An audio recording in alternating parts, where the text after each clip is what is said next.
오늘은 교회력으로 마지막 주일입니다. 그리고 다음 주는 대림절인데요.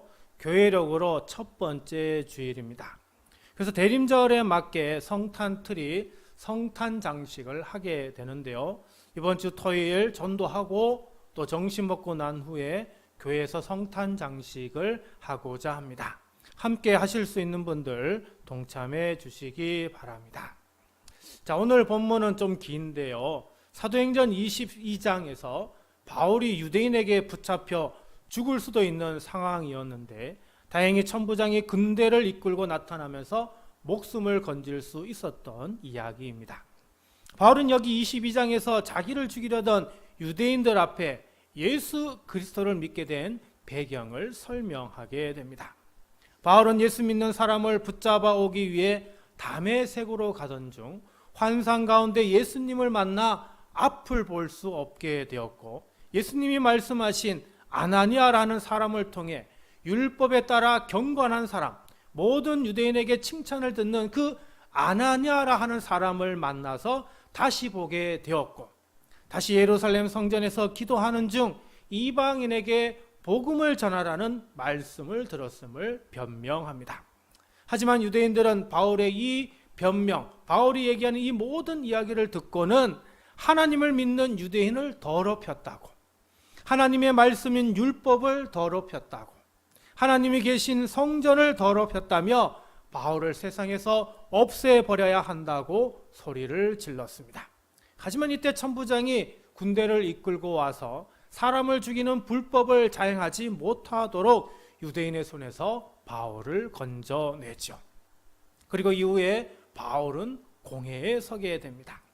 사도행전 23장은 바울이 공회에서 다시 한번 자기 자신을 변명하는 내용입니다. 근데 바울을 죽이려는 음모가 있었고요. 이를 알게 된 바울의 생질, 조카지요, 천부장에게 이 사실을 전함으로 바울을 가이사랴로 이송하게 됩니다. 자, 오늘 이 말씀 속에서 우리가 함께 생각하고자 하는 것은 23장 1절부터 6절까지에 나오는 바울의 양심 고백입니다.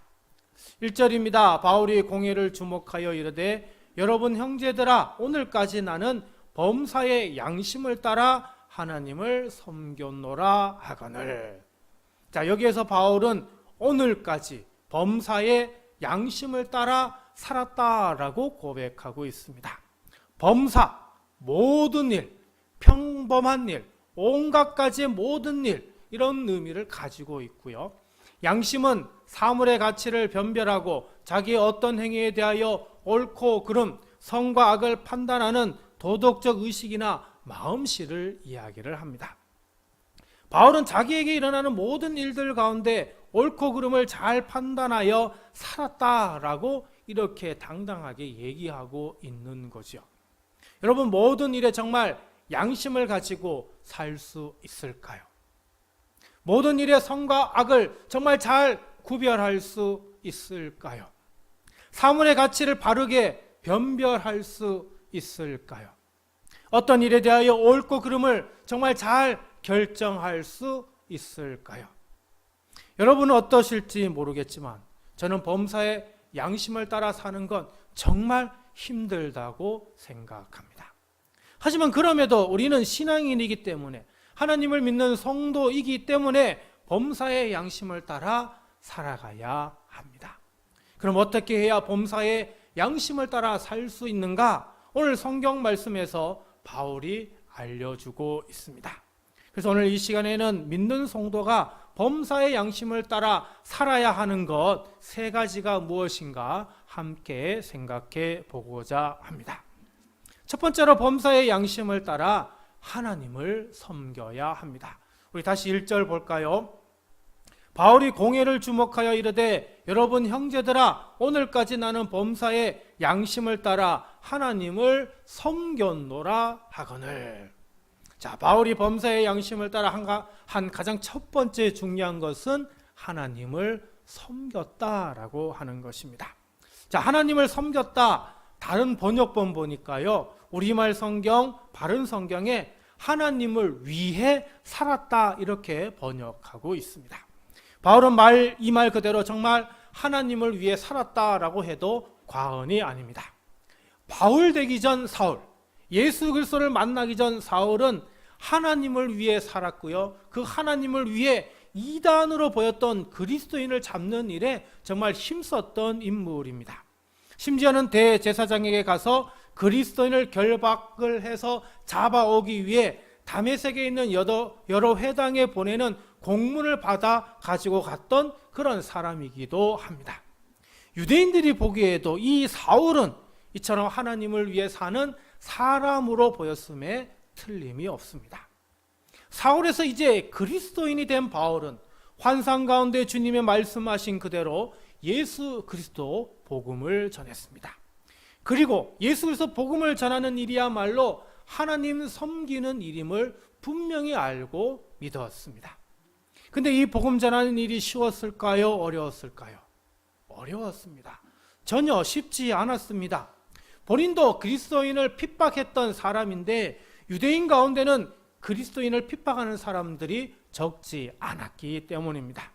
바울은 2번이나 죽을 고비도 넘기고 맞으면 죽을 수도 있는 40대 태형을 맞기도 하고 돌에 맞아 죽을 뻔하기도 하고 배 타고 가다가 풍랑에 휩쓸려 죽을 뻔하기도 하고 온갖 고생을 다 했던 사람이 바로 바울입니다.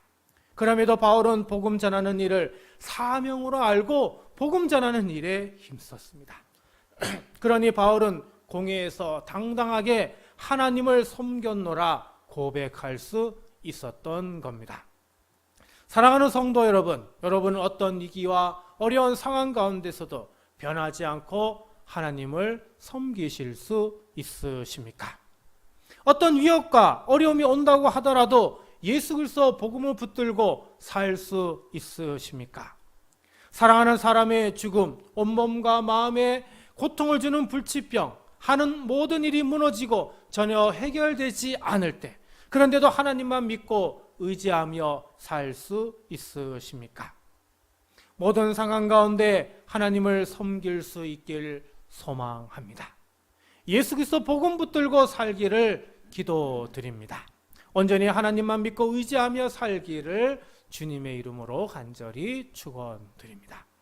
또 성경 사본 가운데는 하나님을 섬겼다를 하나님께 백성 노릇하였다 이렇게 표현하기도 합니다. 하나님께 백성 노릇하였다. 무슨 뜻일까? 노릇, 국어사전에 맡은 바 자기가 해야 할 책임과 역할을 낮춰 부르는 말이라고 설명합니다. 이 뜻으로 다시 보면 하나님께 하나님의 백성으로서 맡은 바 자기가 해야 할 책임과 역할을 다 했다는 그런 말이 되는 것이죠. 자, 그렇다면 하나님의 백성으로 하나님을 위해 해야 할 책임과 역할, 그것은 바로 예배가 아니겠습니까? 바울은 어디를 가든지 회당에 가서 하나님께 예배해 드렸습니다. 멀리 이방에 있을 때 유대인들이 모이는 그 회당을 찾아가서 예배해 드렸고, 회당을 찾지 못하면 유대인들이 함께 모여서 기도하는 그 기도처에 가서 함께 예배를 드렸던 사람입니다. 여러분, 예배란 무엇입니까? 백과사전 보니까 그리스도교 신앙 핵심의 행위라, 이렇게 신앙 행위의 핵심이라 이렇게 표현하고 있습니다. 다시 말하면 하나님을 믿는 백성으로서 마땅히 해야 되는 가장 첫째 되는 것은 신앙 행위의 핵심인 예배라고 하는 것이죠. 하나님을 믿는 사람이라면, 하나님을 섬긴다고 하는 사람이라면 하나님 백성 노릇을 하려면 반드시 예배해야 하는 것입니다. 오늘날 우리는 일요일을 주일로 삼고 하나님께 예배하며 하나님께서 보내주신 예수 그리스도의 이름으로 기도하고 성령님의 감동으로 감사와 찬양을 드립니다. 그뿐 아니라 여러 다양한 예배를 드리고 있습니다.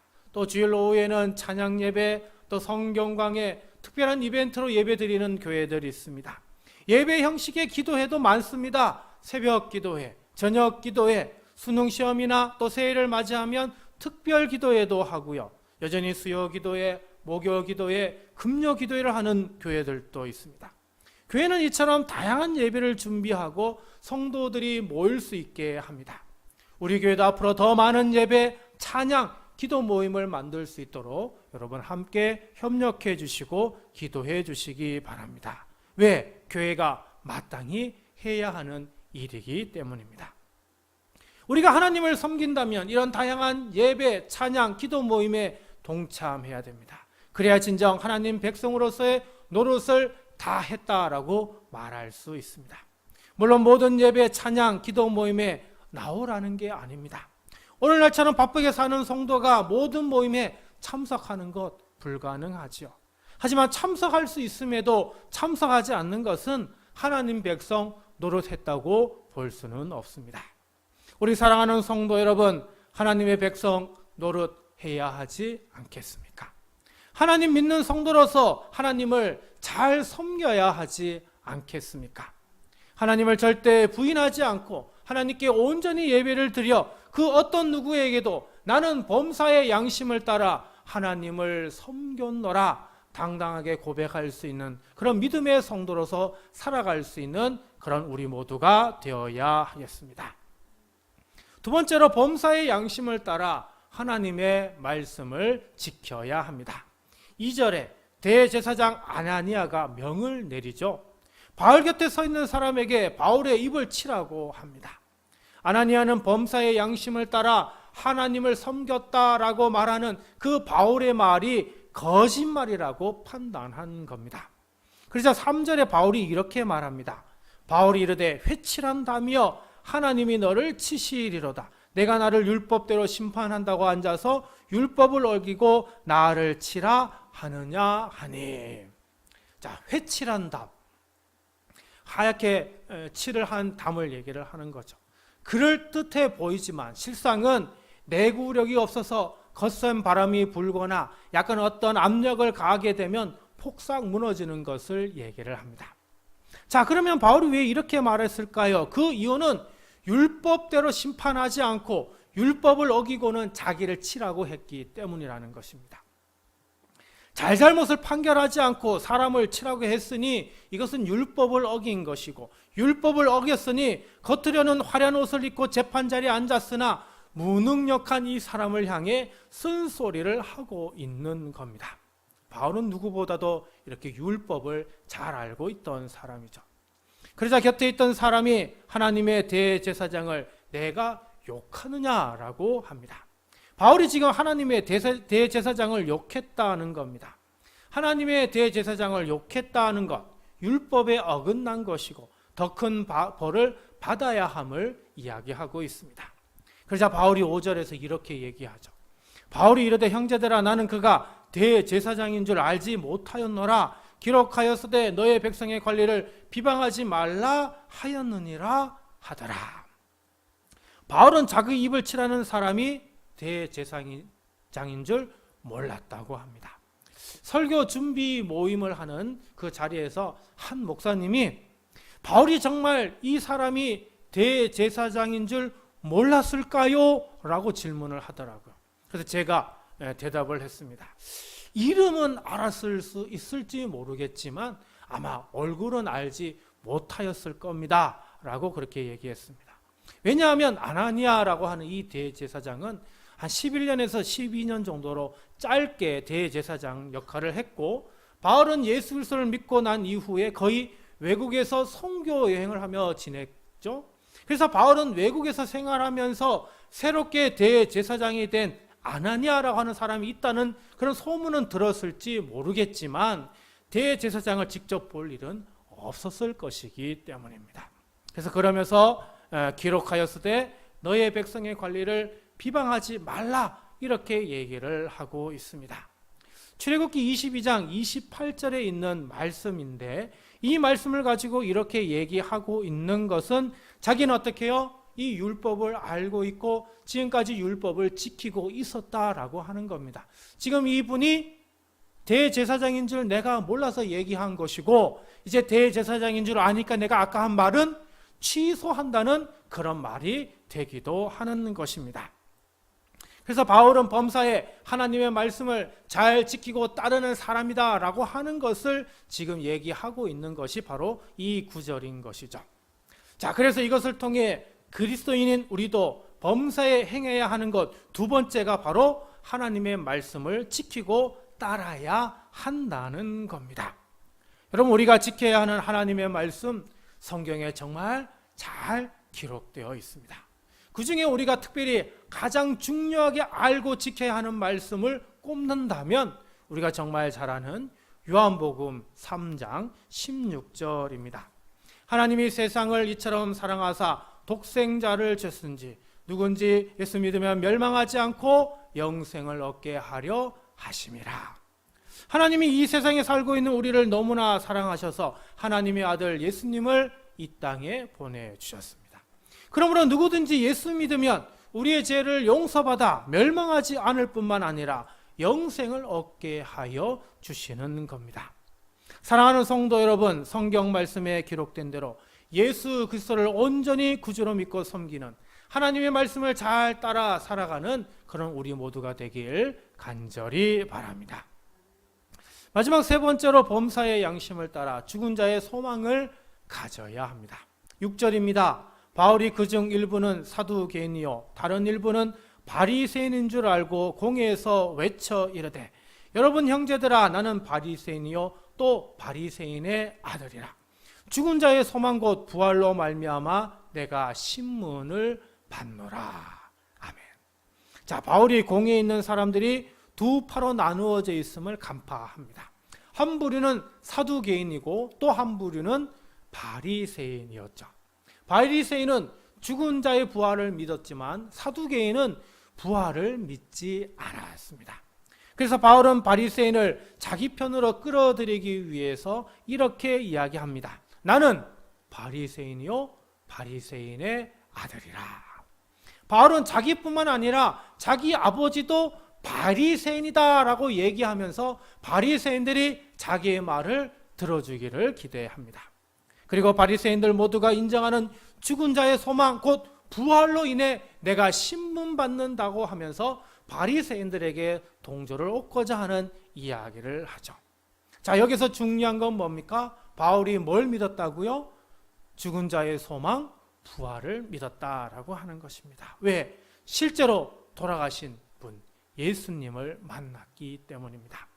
다메섹 도상에서 예수님을 만난 겁니다. 다메섹 도상에서 예수님을 만나고 3일 동안 눈이 멀었습니다.